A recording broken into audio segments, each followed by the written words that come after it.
Hey everyone, welcome back to another video. Today I wanted to talk specifically about the price point for the Nintendo Switch 2, which I believe is launching this year.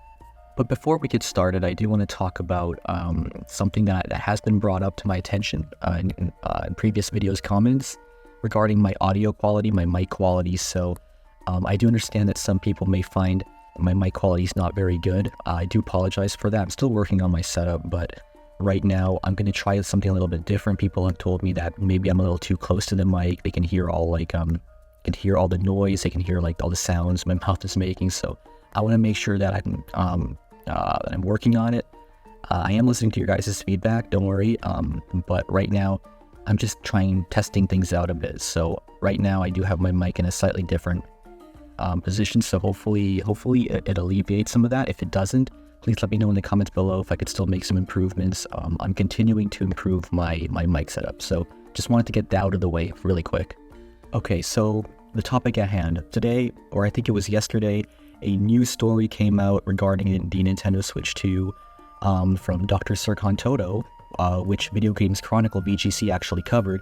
So I actually have the article here that says basically that Switch 2 will likely be an iteration rather than revolution. So I'm not really going to go into the nitty-gritty of all this. I'm sure a lot of other YouTube channels have already gone through this, so I'm not going to bother covering this. But there was one particular aspect of this piece of news that really intrigued me, and that was the price point. So according to this, they're suggesting that the Switch 2 will in fact launch this year, 2024, and it will be priced at $400 US.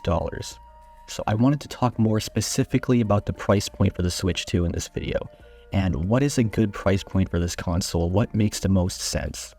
In addition, the games for the Nintendo Switch 2 will also adopt the price point of the PS5 and Xbox Series X.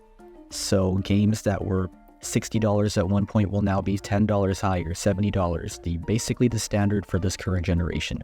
So I'm sure that a lot of people aren't going to be into that. For me, it really depends on the games. If it's a game like Tears of the Kingdom, I can kind of understand, I can kind of see it. But if it's other games like Mario Party or something like smaller games, then it's a little harder for me personally to swallow, but I'm sure we'll all get used to it. We already have, so it's all right. So let's talk about this. Let's talk about the price point for the Nintendo Switch 2. Right now, the Switch 2 is not announced yet, so we can only speculate. And so What do I think? What do I think this system will cost? Well, I do think that this article is basically right on the money. I think that it will cost $399 US. And again, for the sake of consistency, I'm going to keep these comparisons at US dollars. I'm not gonna, even though I live in Canada, I'm just gonna go by US dollars just for the sake of consistency. So yeah, but we're talking $399 US for the Switch 2. Is that a reasonable price? For me personally, I think it is, given the higher amount of power that it'll have. It may have some other bells and whistles like DLSS and stuff like that that may increase the cost of development just a little bit.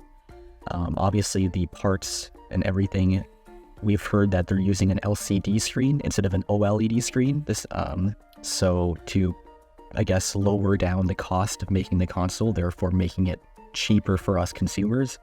So there's also that. So there's a lot to take into account, but I do think that overall $400 US is a good price point for this console. But now let's compare this. Let's compare this price point of $399 US.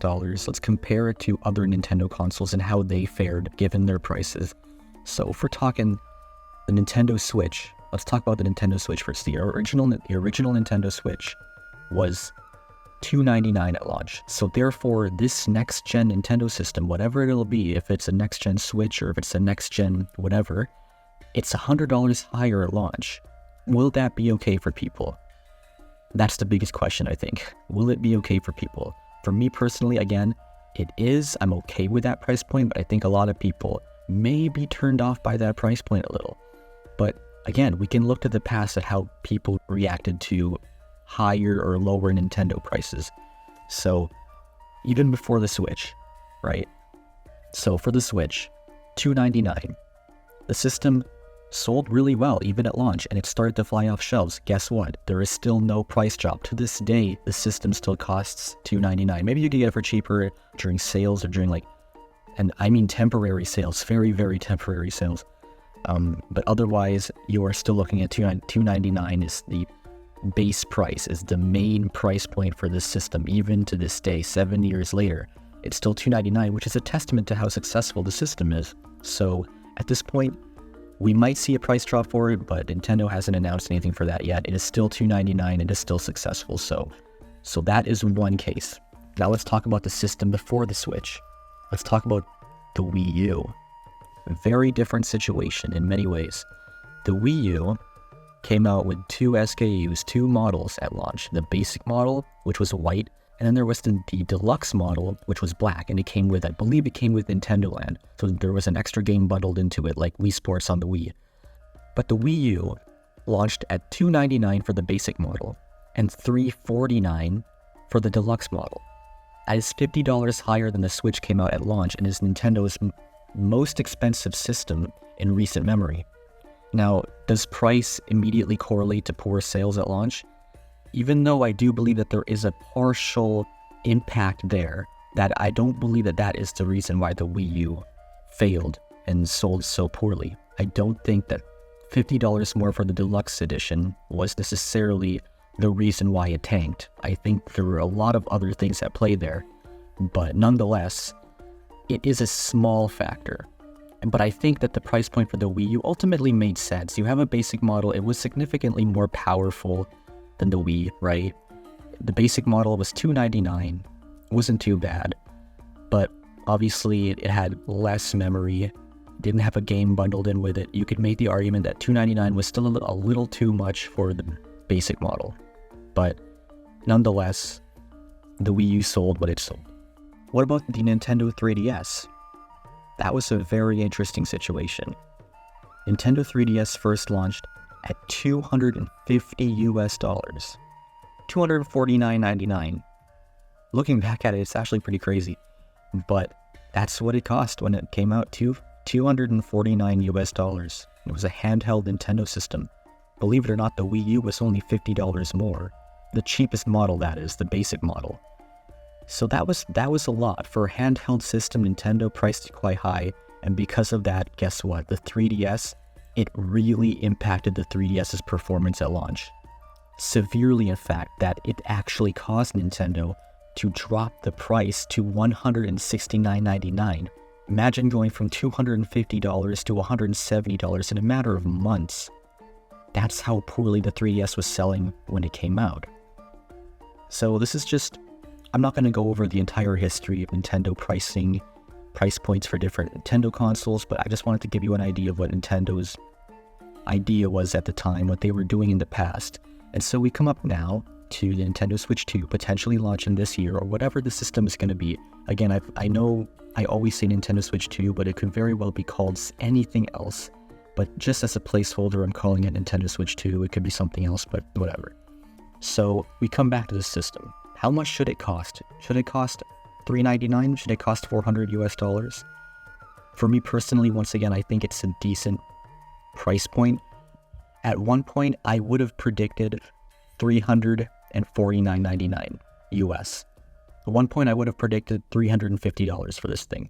I wasn't expecting it to be a full $100 more, but at the end of the day, I was expecting it to be a tad bit more expensive, given that what we know, or at the very least what we've seen with the reports and rumors and rumblings, if we put all of this information together, the price point of $100 more makes a bit more sense. But even $50 more would have made sense to me personally as well.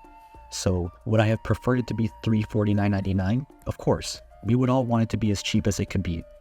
But right now, potentially we are looking at a $399 system. But it's not necessarily a bad thing. Just because the system is more expensive doesn't necessarily mean it's going to sell poorly at launch. Will it affect it in some way? Of course. I do think that the price point, especially given $100 more than the regular Switch, it may affect the performance a little bit.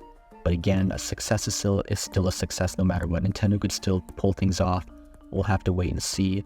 Again, the launch price isn't always an indicator whether a system is going to be a success or not. We've seen in the past that expensive systems. Keep in mind, Nintendo Switch is basically Nintendo's second most expensive system in recent memory.